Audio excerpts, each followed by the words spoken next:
our task to discuss about the Assure model and model of technology enhanced instructional. So what is Assure model? So Assure model is an instructional design model that has the goal of producing more effective teaching and learning. Assure is an acronym that stands for the various steps in the model. So the following is a breakdown of each step. There are 6 parts. A stands for Analyze Learners. The first step in the process is that the teacher should analyze the attributes of her learners. There should be a focus on those learner characteristics which are associated with the learning outcomes desired. The information gathered will help you in the decision that you make with respect to the other steps in the process.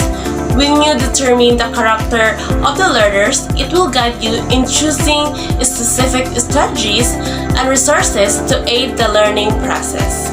The analysis of your learners should include the general attributes of your learners such as age, academic abilities, gender, interests, and etc. Prior competencies, learning styles such as auditory, visual, and tactile. The next is S, stands for State, Standards, and Objectives. After the analysis of the learner's attributes, the teacher must state standards and objectives for the learning module. This statement consists of a specification of what the learner will be able to do as a result of the instruction.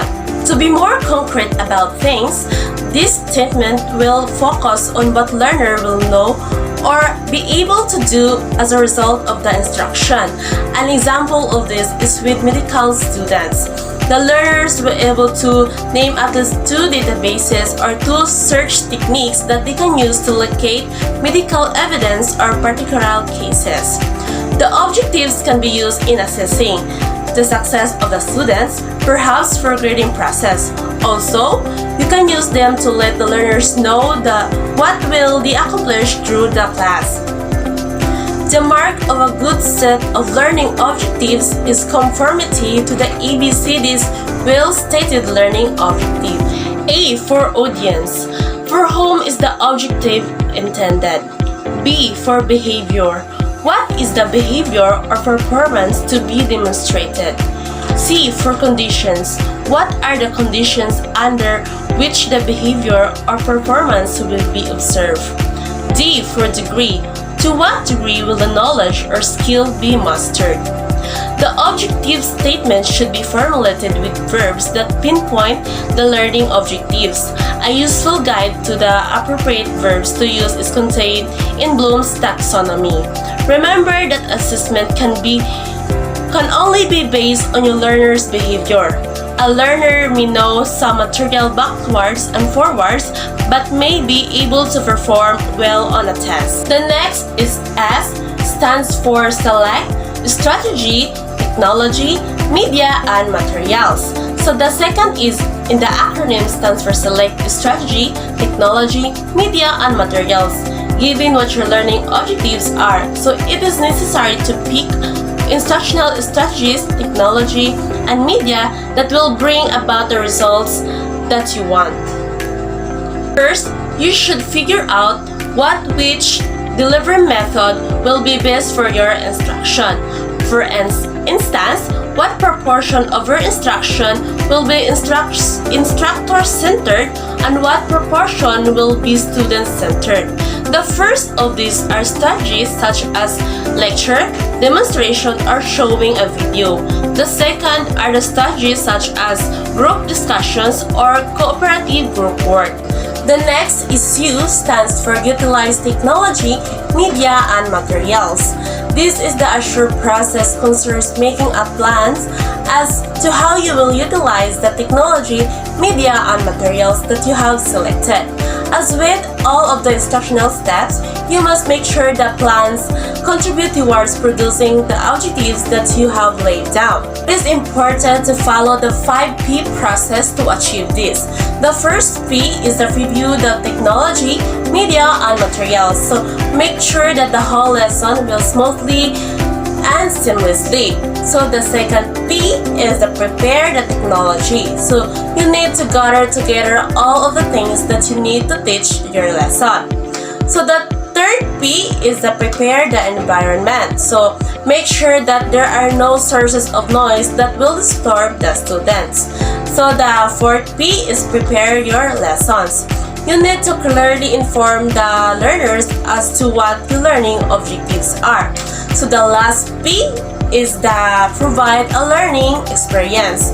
You should be prepared to carry out the lesson with every prior step of the process in mind. The next is R, stands for require learner participation. So it requires that you make plans of how are you going to actively engage your students in the material that you are teaching. The last is E, stands for evaluate and revise. The final step in the Assure process is just as crucial as all of the others. In this step, you evaluate the impact of your teaching on student learning. This includes an evaluation of your teaching strategies and the technology, media, materials that you use. In conclusion, Assure process is really just a matter of common sense. However, it is good to follow our regimented guide to improve your teaching technique. Any effective teacher knows that the perfection of their techniques does not come overnight, and there is always room for improvement. By following the Assure process, you will be sure to improve your teaching for many years to come. Next topic, we discuss about models of technology enhanced instructional. So the conventional way of teaching in this century may outmute the preference of present learners. The teacher providing the information while taking the center stage may not hold students' attention for a longer time. This still works, however, but with the appropriate use of the right technology, tool, or application, a lesson becomes engaging. Rules that learners play in this millennium are no longer limited to being a receiver for information. They desire to be actively involved in the retrieval of information, repackaging them and using them to create something unconceivable before. The learning place can also evolve, especially when you consider the varied rules that the learners play. They can learn and perform the task in any physical or virtual location. There is also the element of flexibility, since learners can tackle assigned tasks at preferred times or manner of doing them. However, certain agreed rules have to be established to provide the right amount of guidance without curtailing their ingenuity. So learners can act for different rules in using model of technology and their lesson. So first, contributor. So what is contributor?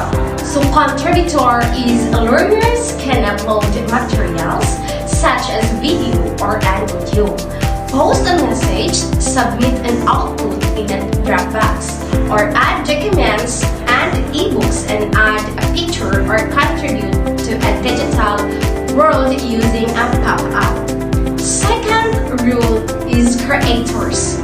So creators is a student can collate a digital portfolio, or commonly known as an e-portfolio, or create a virtual poster or an interactive resource. They can create a digital story, edit the entries, and share. The third rule is a communicators. Using technology tools, students can chat with peers, post a reply in a blog, and contribute a comment to the lettering club. Creating a wiki, editing and adding to it gives the students the chance to communicate their thoughts. Using the chat room or the web conferencing by Skype creates a new dynamic to what a learning is in. The fourth rule is collaborators. So collaborators, where students can participate in posting ideas in a forum, where they can be asynchronous discussion, using wikis to participate in a group, work with the aim to accomplish a task, or comment on blogs are a few ways in performing